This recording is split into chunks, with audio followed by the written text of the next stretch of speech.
and welcome back to another book video. So today I'm so super happy, you guys, because it's finally time for my monthly reading wrap up of February.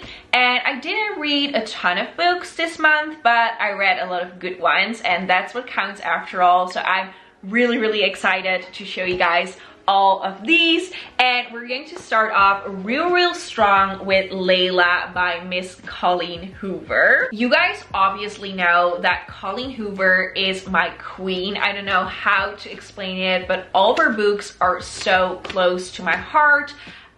Her writing style is just so captivating. I can't seem to want to put her books down, and I just keep on reading because there are so many different plot twists and so many unexpected events. And even the very first sentences of all the books that I read of her so far have been completely mind-blowing. Let me read the first one of Layla. It's gonna blow your mind. Like, tell me you don't want to read this book after this sentence. I placed 2 layers of duct tape over Layla's mouth before I came downstairs, but I can still hear her muffled screams as the detective takes a seat at the table. Like, come on. Isn't that just the most insane first sentence ever? Like, come on. This book, little synopsis, is a paranormal thriller / romance. That's a lot of genres in one, but trust me, it all makes sense when you read this. It is about Layla, and she falls head over heels in love with musician Leeds, and they seem to be the perfect couple. I'm talking like love at first sight, magnets. Their love is insane, but then something really tragic happens, which I'm not going to spoil because I want you to be able to go into this book with as little knowledge as possible, because that's just best for Colleen Hoover books, trust me. But a tragic event happens that completely changes Layla, and to Leeds, she seems like a completely different person. So he falls out of love with Layla. He wants to rekindle that love by bringing her back to the place, the location where they first met. And that's like this huge castle, this estate in the middle of nowhere, and he wants a real romantic getaway. But things don't go as planned, and the more time that they spend there, the more Leeds falls out of love with Layla and in love with someone else. And that turns their lives completely upside down. Weird things, unexplainable things start happening in the house. It's creepy, it's eerie, it's amazing, it's mind-blowing. The plot twist in this is insane. You just have to read it, especially if you loved Verity. That's Colleen Hoover's other thriller. I gave that one a 5 out of 5 stars, and needless to say, I also gave this one a 5 out of 5 stars. It was so extremely good, a true page turner, and I could go on and on about this book. I'm not gonna, I already talked way too much. Just know that this was like one of the best books that I've ever read. Then something completely different is Good Girl Complex by Elle Kennedy. So Elle Kennedy is the author of the Off Campus series and the Briar U series, which I love. So I was really curious whether or not I was going to love this, but you know, judging from the cover, I already knew that I was kind of gonna like it, because you guys know summer is my vibe. I had really high expectations going into this book, and let me tell you, my expectations were actually exceeded. It is so extremely good. So this definitely has Outer Banks vibes. If you love that series, then you might love this one as well. By the way, speaking about series, this is the first novel in a series, which the other books are still unreleased. Like, this just came out this February, so I like pre-ordered it and I read it as soon as it arrived in my mail. But I can't wait for the other books already. This is set in a beach town, like I said, the Good Girl, hence the name, Good Girl Complex. Her name is Mackenzie. She comes from this really rich family. She always wants to do everything perfect. She already owns her own business. She's a millionaire already, not just because of her parents' money, but also because of the websites that she created. She's not only smart and business-minded, but also beautiful, and she falls for the bad guy with the tattoos. You guys know the drill. It's like opposites attract, and this book is so extremely captivating. I love the little twist of events. I love the secrets that they kept from each other, and yeah, overall it was just the perfect beach read. So if you're going on a beach trip very soon, then I would definitely recommend bringing this with you. Or if you just want to escape winter and, you know, dive into something a lot more summery, then this is perfect. This has like bonfires, beach walks, there is a super cute dog involved. It's basically everything that I love inside a book. So yeah, go read this. Then I read The Honey Don't Do List by Christina Lauren, and I'm gonna be honest with you guys, I read this purely because of the cover, because it was Valentine's Day weekend and I wanted something cute and romantic, and I don't know, I wanted to get into that mood of Valentine's Day. So I saw this. I bought this book like ages ago. It was also featured in my last video, my book haul, and I don't know, this was just sitting on my shelf. I never thought to pick it up, but then I thought, okay, this cover is just too cute not to read on Valentine's Day. So I picked this up not knowing what this was going to be about, and I was definitely surprised. It's definitely a lot different than Christina Lauren's other books. There's definitely more to the plot than a romance, which you wouldn't really expect from this cutesy cover. So this is actually about two personal assistants, and they have to work really, really hard in order to keep their boss's marriage alive and to keep their secrets hidden from the public, but they end up falling in love with each other in the process. So that's really cute. The two bosses that this story is about are two home remodeling gurus. They started this small home renovation business and they grew out to be superstars. They had their own reality TV show, and in this book, they go on a book tour, but everything goes wrong, and these two personal assistants, a guy and a girl, they have to do everything in their power in order for the carefully built card house not to fall apart, because the love of these two bosses is definitely not as well constructed as the homes that they remodel. So yeah, that's kind of the premise of this book. I liked it, but I didn't love it as much as the other Christina Lauren books that I read, especially Love and Other Words and The Soulmate Equation.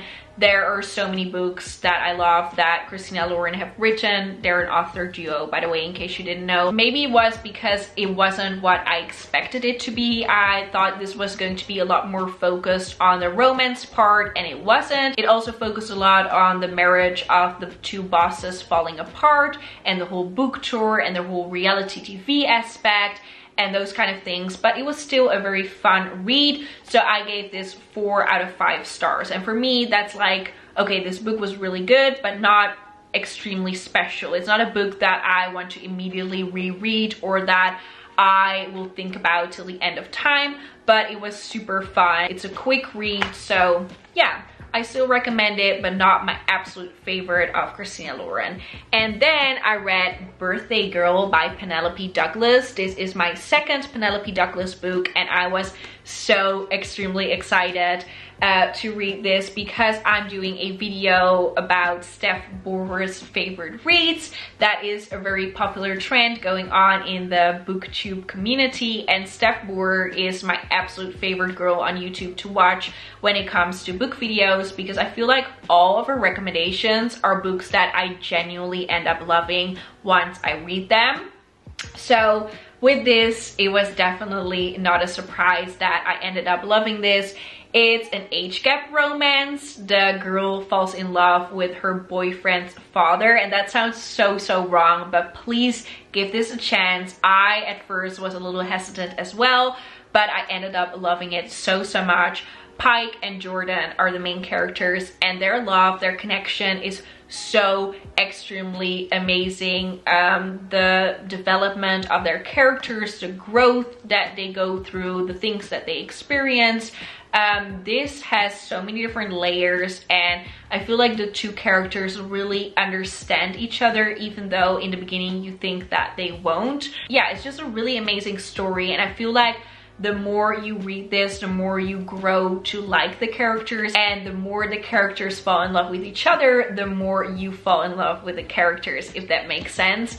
I rated this a 4.5 out of 5 stars because the age gap threw me off a little bit at first, and there were some remarks that Pike made that I wasn't necessarily loving, and I don't know, I didn't really like his possessiveness, but in the end it all makes sense. Their love is so real in this book, and yeah, there are definitely a lot of emotions in this. I feel like Penelope Douglas does that really well, bringing characters to life, and the more you read, you actually start to understand their actions, their feelings, etc. So yeah, 4.5 out of 5 stars. And then last but not least, I read Something Wilder by Christina Lauren. So again, another Christina Lauren book, and I'm so super excited because I actually received an ARC of this book. In case you don't know what an ARC is, an ARC stands for Advanced Reader Copy, and that means that press or bloggers, Instagrammers, YouTubers, basically people that will review the book, get a copy in advance before the book is going to be released, and this actually releases the 17th of May, so you still have to wait a little while when you want to get this, but trust me, it is so worth it. So first of all, I want to say I'm really grateful that I was able to receive this ARC from Leo PR. Thank you, shout out to them.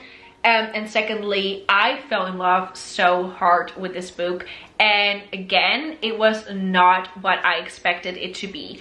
I thought this was going to be a romance just because I'm so used to that from Christina Lauren. So same thing with the Honey Don't Do list. I expected, you know, a really cutesy, fluffy romance, and it was a little bit different than I expected, but this book was like totally different than I expected. If you love romance, it's in here. The main characters are so cute together, but there is so much more to the story, and there are things that are happening in this book that I didn't expect at all. For me, it was a little bit hard to get into at first, but around the 100-page mark, I was so invested, and that seems like a long way to go before actually getting into it, but it's really worth it. Trust me, guys, this book is insane. The things that happen are insane. Yeah, let me just tell you the plot. So this is about a girl named Lily, and she lives on this ranch in Utah with horses and in nature. You know, she's a cowgirl at heart, and she falls head over heels in love with Leo, and he's the complete opposite of her. He's a city boy, he comes from New York, but they ended up falling in love, and you know, their love seems to be amazing. That's the very first chapter of this book. But then it fast forwards to 10 years later, and Lily's life has been completely turned upside down. She doesn't live on the ranch anymore because her father passed away, and before her father passed away, he actually sold the ranch. So now she has to do these kind of cowboy treasure hunt experiences in order to make a living. So people can book an excursion, and then she and her colleague Nicole ask them to give their phones and all their belongings, and they take them with them to this trip in the wilderness, off grid, you know, to live the real cowboy experience. But she doesn't like doing these treasure hunts whatsoever. She doesn't love her life. She wants to go back to the ranch so badly, and worst thing of all is that Leo is not in her life anymore, and you don't know why, but he just left one day and he didn't come back. He didn't get into contact with her again. He just completely cut her off, and Lily is heartbroken. And then, you guys already know, Leo finds a way back into Lily's life very unexpectedly. He goes on one of these tours that she organizes, and they meet each other again. but this tour, let me tell you, it's not going to be your standard romance. A lot goes wrong in this tour, and without spoiling too much, I'm just going to say that there are going to be guns involved, a very tragic death. You know, this story, Something Wilder, is wild, and that's an understatement. But you know, during this wild treasure hunt, Leo and Lily have to work together again. Will their love blossom again? Will it not? You have to read in order to find out. This is so extremely good. I gave this book a 4.5 out of 5 stars. So, like I said, really good reading month. Those were all the books, pretty high ratings. I'm so happy with all of them. Please let me know if you guys have any recommendations for me, books that you read this month that I need to check out, because although my TBR is like never ending, I'm always down to put more books on it because I'm just addicted to reading. So let me know your favorite reads, and yeah, thank you so much for watching. Love y'all loads. Bye bye.